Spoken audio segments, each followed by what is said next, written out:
Hello, mabuhay. My name is Larma Ilumay from PSHMND, Bachelor of Science in Hospitality Management. Today, I will discussing and demonstrating the 7 common factors that may cause breakages, along with the proper technique table appointment. Now, let's get started.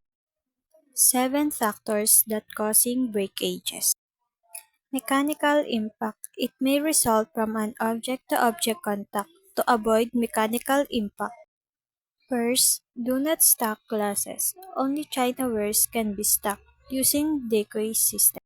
Second, avoid handling glasses in bouquet. Instead, place them in a tray and keep them away from sticking to each other.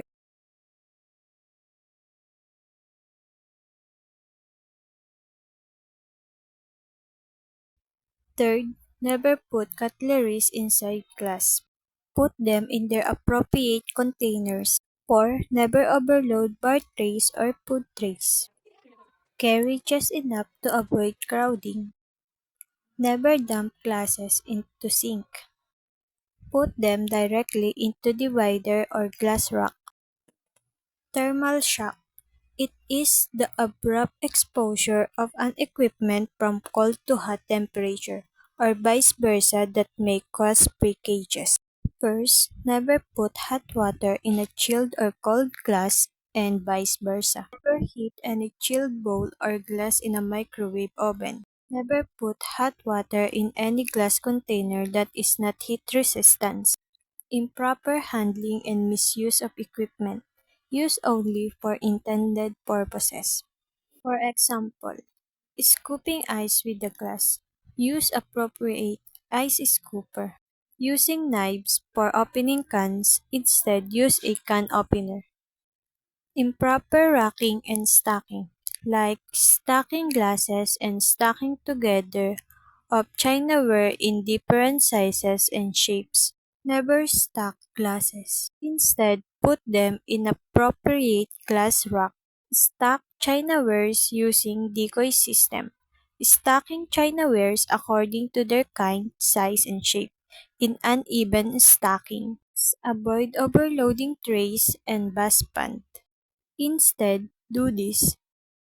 Never stack dishes too high. Maximum is 10 to 15 pieces chinaware to be stacked. Inattentiveness or absent-mindedness. Accidents often occur when service personnel are absent-minded or inattentive while executing service, especially when they are carrying any breakable equipment.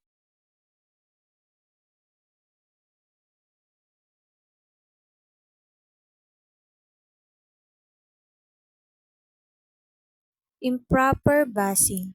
To avoid accidents and breakage, busboys or waiter must see to it the trays or bus pans are not overloaded. Follow the 3S. Scrape, stack, segregate. Appropriate trays are used: bar trays for bar items, rectangular or oval trays for chinawares. Trays are positioned such that it is well balanced, with heavy items should be placed at the center. Next, tray must be properly handled with the palm and not the finger holding the plate. Environmental factors. Presence of safety hazard that can cause accidents.